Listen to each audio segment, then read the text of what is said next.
Maruti Suzuki WagonR പുതിയ model WagonR 2020 വണ്ടി.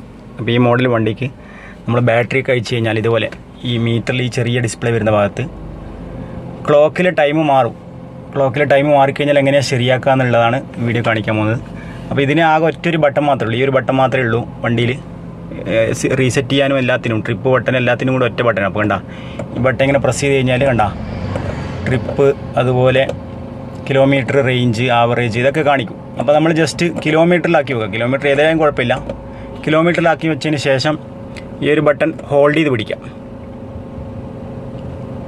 Press ചെയ്ത് ഹോൾഡ് ചെയ്ത് പിടിച്ചാൽ ഇതുപോലെ ഓരോ ഓപ്ഷൻ വരും. ഡോറ്, പിന്നെ വീണ്ടും ഈ ബട്ടൺ തന്നെ ഞെക്കിക്കഴിഞ്ഞാൽ ഓരോ മട്ടം ഇത് മാറും. കണ്ട ഓരോ ഓപ്ഷൻ മാറും. ലൈറ്റ്, അതുപോലെ സെക്യൂരിറ്റി, ഫ്യൂവല്, ക്ലോക്ക്. അപ്പോൾ ഈ ക്ലോക്ക് എത്തിക്കഴിഞ്ഞ് കഴിഞ്ഞാലും ജസ്റ്റ് ഹോൾഡ് ചെയ്ത് പിടിക്കാം. പ്രസ് ചെയ്ത് ഹോൾഡ് ചെയ്ത് പിടിച്ചതിന് ശേഷം ക്ലോക്ക് അഡ്ജസ്റ്റ് ചെയ്ത് വരും. അപ്പോൾ അതിൽ ഫസ്റ്റ് മണിക്കൂർ ബ്ലിങ്ക് ആവും. അപ്പോൾ നമ്മൾ അതിനനുസരിച്ച് ഈ ബട്ടൺ പ്രസ് ചെയ്തിട്ട് കണ്ടാ ഇങ്ങനെ റീസെറ്റ് ചെയ്ത് കൊടുക്കുക.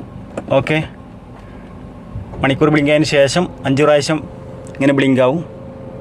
അഡ്ജസ്റ്റ് ചെയ്ത് കഴിഞ്ഞാൽ കണ്ട അടുത്ത മിനിറ്റും പ്രസ് ചെയ്ത് കൊടുക്കുക. ഓക്കെ, അതിന് ശേഷം ജസ്റ്റ് പ്രസ് ചെയ്ത് കഴിഞ്ഞാൽ സംഭവം ഇതാവും. ഓക്കെ, അതിന് ശേഷം ക്ലോക്ക് എന്നുള്ളത് റെഡി ആക്കി കഴിഞ്ഞാൽ ഓട്ടോമാറ്റിക്കായിട്ട് ക്ലോക്ക് എന്നുള്ള ഓപ്ഷൻ വരും. അപ്പോൾ നമുക്ക് ബട്ടൺ പ്രസ് ചെയ്ത് എൻഡിലെത്തും. ഇവിടെ എൻഡിലെത്തുമ്പോൾ ഈ ബട്ടൺ ഒന്നുകൂടെ പ്രസ് ചെയ്ത് ഹോൾഡ് ചെയ്ത് പിടിച്ച് കഴിഞ്ഞാൽ ഓക്കെ, ക്ലോക്ക് സെറ്റിങ് റെഡിയായി.